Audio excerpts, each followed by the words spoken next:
Rwandan Leaders Fellowship, young leaders, new and seasoned couples, distinguished guests, mwiriwe.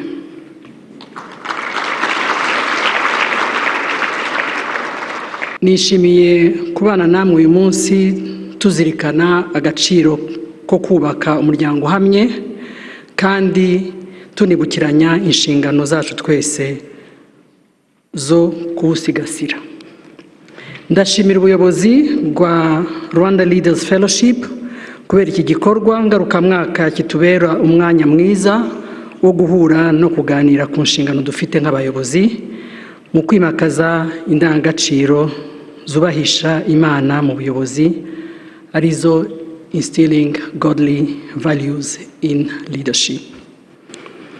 Nagira ngo mbashimire kuba mwaratekereje ku isengesho ryacu ndetse n'ibiganiro by'uyu munsi byerekeza ku murage mwiza wo kubaka umuryango ushoboye kandi utekanye, kuko twemera ko umuryango ari umusingi itorero n'igihugu byubakiraho.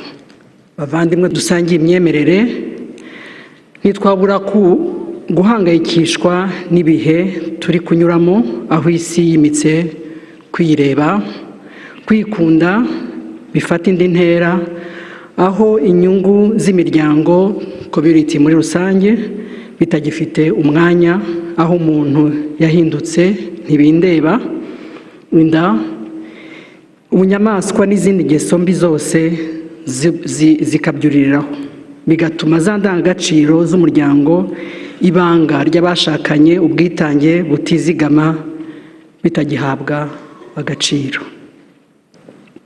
Dear guests, it would be pretentious if I said that for every marriage and every family to be perfect, I can offer a guarantee, a promise, an unbeatable advice.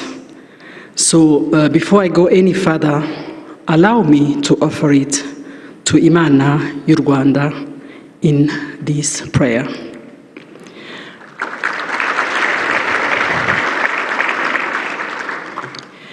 Dear Heavenly Father, we thank you for the gift of family and for the blessing of gathering in your presence.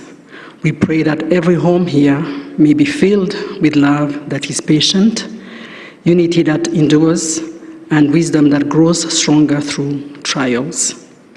Father, we ask that you bless every couple here with the courage to nurture something greater than oneself and to make that choice again and again in our homes as in our communities. After all, how could we ever forget there was a time when families were torn apart, when bonds were broken and the soil of our fertile land ironically seemed barren.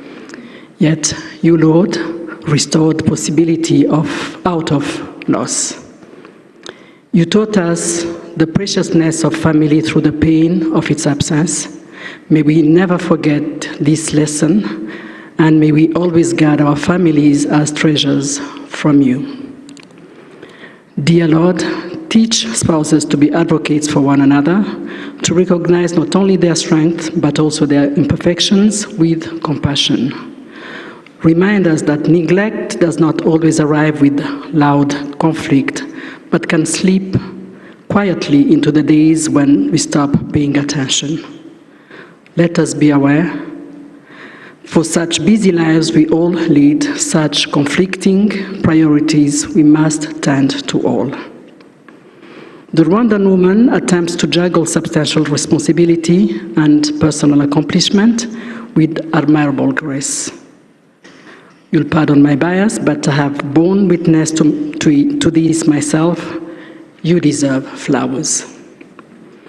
And the Rwandan man strives to carry his family's good name, the peace and principles of their home, the promise of a family's future and lifelong security with humility and poise. Once more, I have been blessed to have witnessed this myself, and you too deserve your flowers.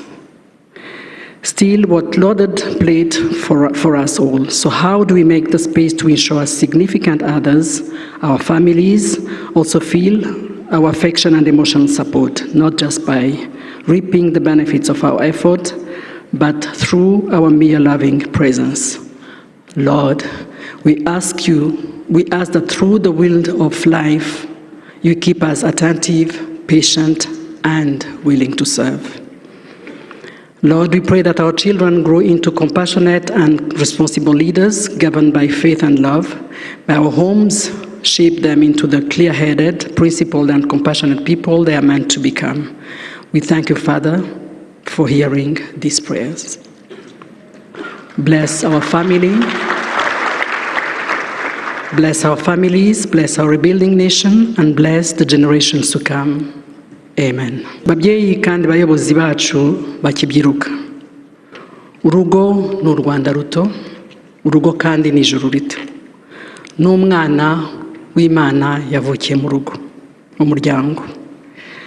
By'umwihariko mwe mukiri bato, igihugu cyacu cyabagiriye icyizere, kibaha umukoro ukomeye wo kubaka umurage mwiza tuzasigira abazadukomokaho.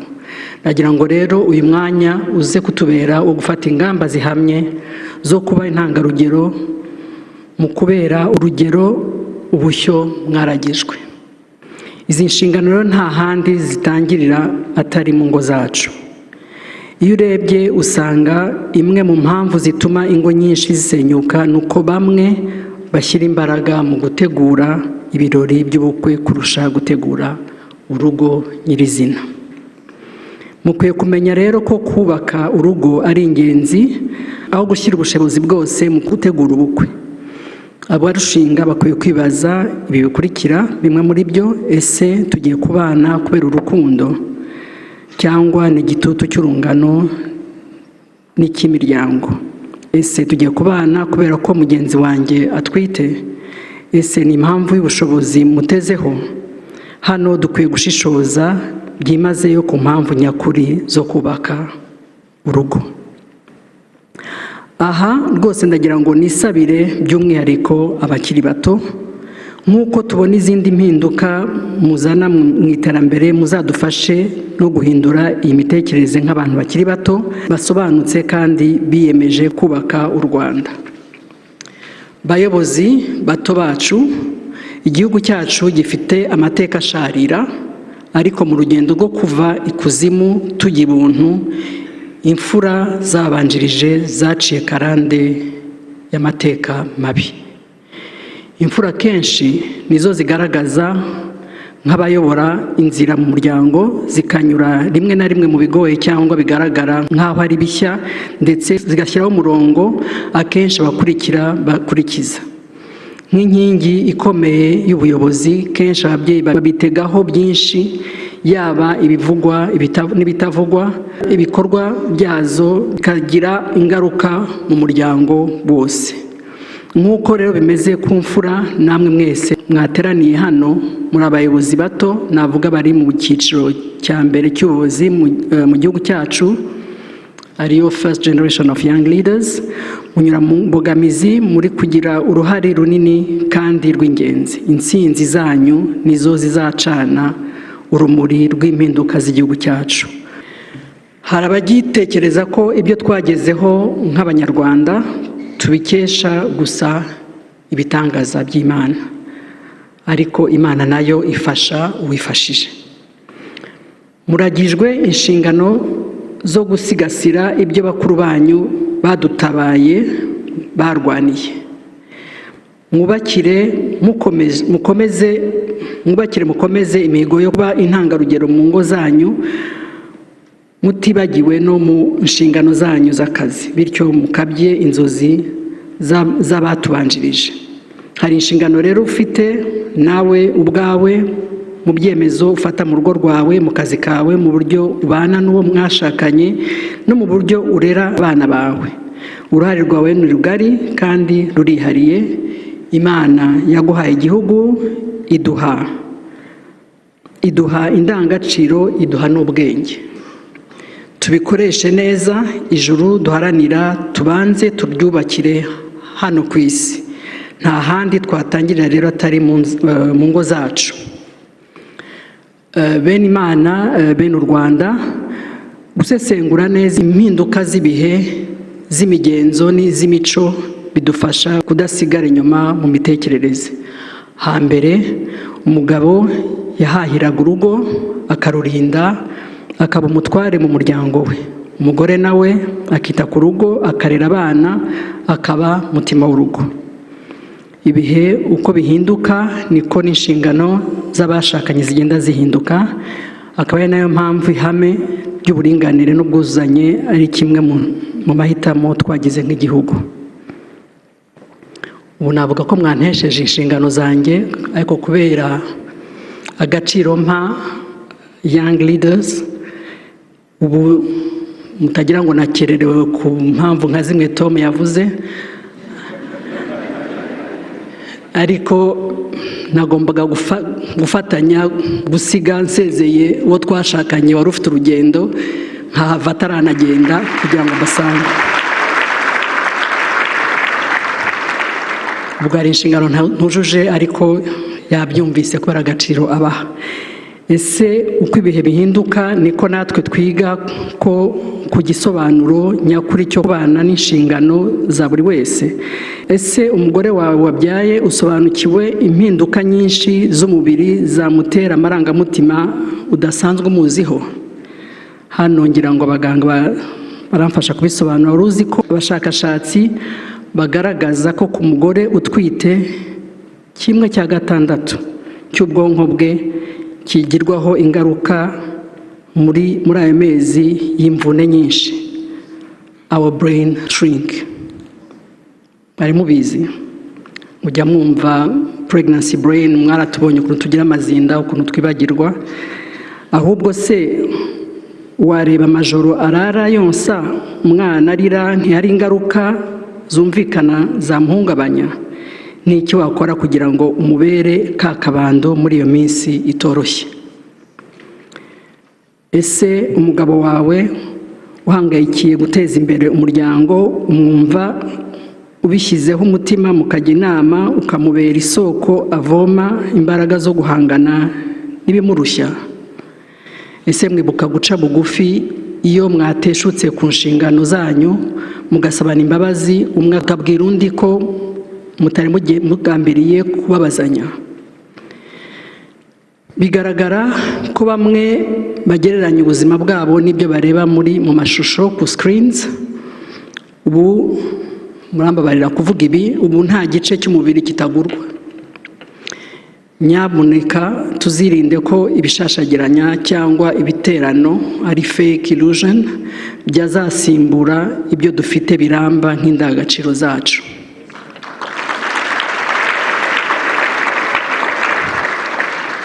Hari ababigira n'urwenya bavuga ko muri za stages abatoya ntabwo nyamenya kuzitandukanya, bavuga dating, bakavuga talking, sinzi ukuntu bikurikirana. Hari abajya inama yuko mukwiye kujya mujyana nabo mu datinga no mu swimming pool if need be, kugira ngo mumenye aho muzabana nabo mukajya guswiminga, twibisigaye byinshi bari ibiterano. Tuzirinde rero iteka kwirari rigore kukuri rigasenya icyizere cyagakwiye kuranga abashakanye. Bana bacu, bayobozi beza, uko abatubanjirije babayeho siko turiho, siko n'abazadukomokaho bazabaho. Bityo rero umukoro nabaha no kudashira amatsiko yo kumenya mugenzi wawe.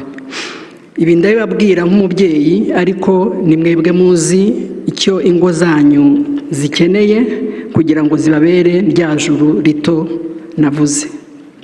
Ikibi ni ukunangira umutima tukanga impinduka. Hari ubwo tutumva uburemere bw'icyemezo cyo kubana n'undi. Isezerano ryo kubana ni ugutura Imana umwe wese uko yabyirutse, imico yigishijwe n'amahame amugenga, ukemera kwiga mugenzi wawe mukaba umwe, ko ababaye umwe ntibahemukirana. Bisaba kwigomwa no kwirenga kugira ngo koko abashakanye bunge ubumwe. Icyo ni cyo gitambo nyakuri cyo kubaka urugo, guhuza imitima, guhuza imiryango. Urukundo rurangwa n'ubwitange, kwihangana no kubahana nirwo rutera umudendezo usesuye mu rugo. Uwo munezero nicyo kibatsi nyakuri n'igicaniro cy'urukundo dusangiza abana bacu, nabo bakazabihererekanya uko ibisekuru bisimburana. Bene Imana kandi bene u Rwanda, birakwiye kongera gushyira imbaraga muri gahunda yo gutegura abifuza gushinga urugo. Ngira ngo na mbere yabivuzeho, ababyeyi n'imiryango nabo bagomba kugira uruhare mu gushyigikira no kuba hafi y'abana babo, hatazasanga twaratezutse ku nshingano zacu zo kurerera igihugu no kwita ku murage w'umuryango. Burya ubusitani butoshye tubona buturuka ku isoko ry'amazi ibwuhira n'aho bwuhirirwa. Abona u Rwanda rwacu rutoshye, rutekanye kandi ruteye imbere, ukabona n'Abanyarwanda basobanutse, ni ukubera ko umuryango ubabyara ukabarera wunze ubumwe kandi ukonsa u Rwanda n'indangagaciro zituranga. To conclude, I'm compelled to speak to us, the parents. You, the parents, the young ones, what you give your children isn't just words, it's you. It's your life, your example, your footsteps. They walk where you have walked, they echo all you have lived and shared. This is your most precious legacy. So yes, give them education, but more than that, wrap it in wisdom, guide it with patience, let it grow from love, and nurture it daily with the example only you can give. To the Rwanda Leaders Fellowship, we thank you for reminding us that the health of our family is the health of our nation. Your work nurtures seeds that will grow into generations of stability, faith, and unity. Let us continue to build homes that are whole, so that Rwanda will be whole. Let us pass down to our children the heritage of love and sacrifice, for in that heritage lies the accomplishment of a future we all determined to attain. Thank you for your kind attention, and God bless your families, our families.